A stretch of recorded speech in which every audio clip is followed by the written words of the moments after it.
রহমতুল্লাহি ওয়া বারাকাতুহু। সুধী দর্শক, আমি আজ যে বিষয়ে বলবো সেটা হচ্ছে একটা যুদ্ধ জাহাজ। একে বলা হয় আমেরিকার আজরাইল। আমেরিকার আজরাইল বলা হয় এই কারণে, এই যুদ্ধ জাহাজে অনেক সৈন্য আছে এবং এত মারাত্মক ধরনের অস্ত্র আছে এখানে যে কোনো মুহূর্তে একটা দেশকে সম্পূর্ণ বিনাশ করে দেওয়া যায়।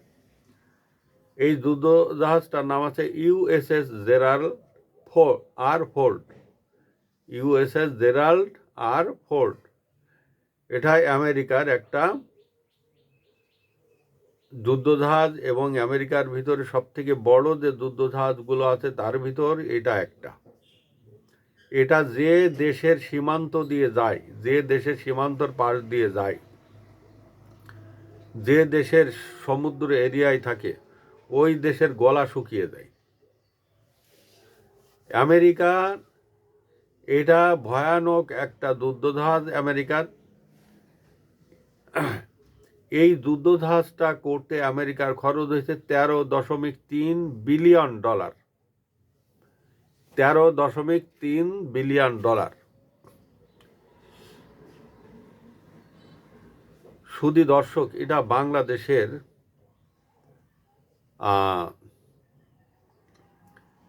1 বছরের বাজেটেরও অনেক বেশি টাকা।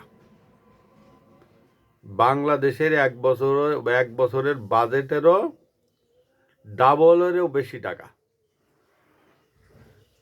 আমেরিকার বাংলাদেশের প্রায় 2.5 বছরের বাজেট করা যায় এই $13.3 বিলিয়ন দিয়ে।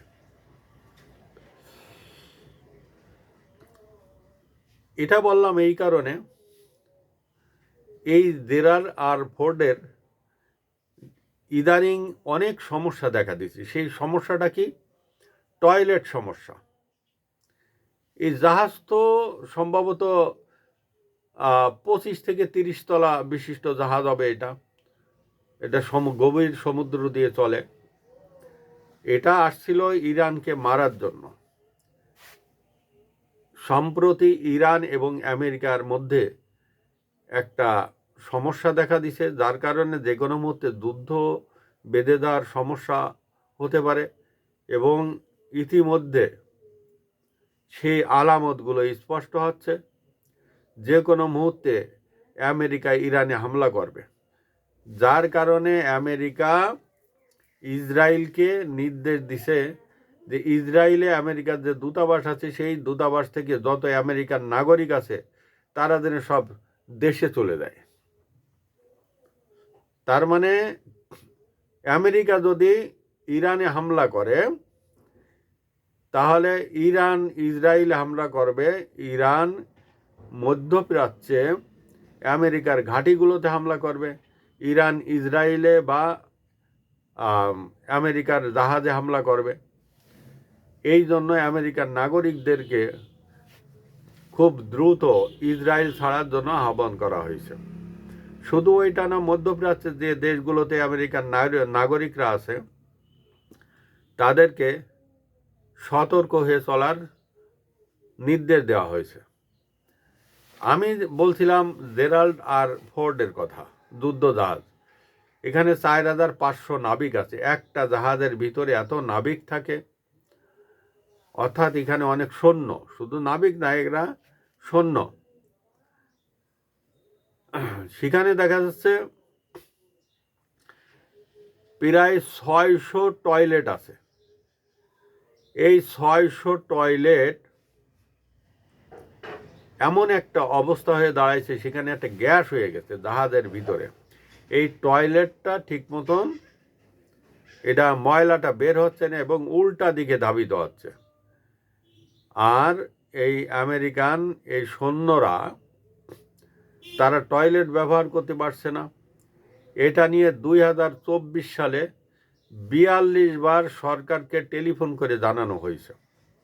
2025 সালে 32 বার সরকারকে টেলিফোন করে জানানো হয়েছে। তারপরে সরকার এইটার বিষয়ে কোনো সিদ্ধান্ত নেয়নি। মানে সরকার কোনো করেনি, খেয়াল করেনি, ওইটা চলতেছে, চলুক, এ অবস্থা। মানে আমলাতান্ত্রিক জটিলতা পৃথিবীর সব দেশে আছে, আমলাতান্ত্রিক জটিলতা পৃথিবীর সব দেশে আছে। এতগুলো সৈন্য, 4500 সৈন্য, তারা যে কী অবস্থায় আছে, কীভাবে বাথরুম করে, সেই জিনিসটা সরকারের দেখে না। না দেখার কারণে এই এখন যে সমস্যাটা হয়েছে, সৈন্যদের ওই জাহাজে মানে অবস্থান করা খুব দুরূহ হয়ে পড়েছে। ইদানিং এই জেনারেল ফোর্ড, এই জাহাজটি ইসরায়েলে ভিড়ার কথা ছিল, কিন্তু সেখানে তারা ভিড়তে একটু ভয় পাচ্ছে, সম্ভবত ইরানের ভয় পাচ্ছে। যদি একটা ক্ষেপণাস্ত্র মেরে দেয় তাহলে তো ঝামেলা।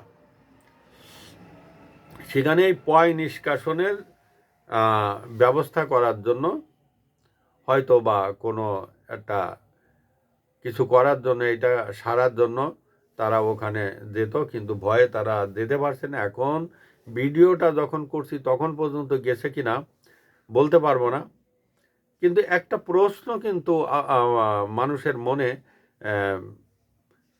জায়গা করে নিতে পারে, এটা তো সাগরে, তাহলে এই বাথরুমটা ক্লিয়ার করার কি দরকার? এটা তো সাগরের সাথে মিশে যায়। কিন্তু শুধু দর্শক, এটা জাহাজটা তো অনেক নিচে, পানির নিচে বাথরুম করলে তো ওটা তো শোধনে ওটা বাইরে যায়, সাগরে চলে যায়, এখানে তো বিপদ হয়।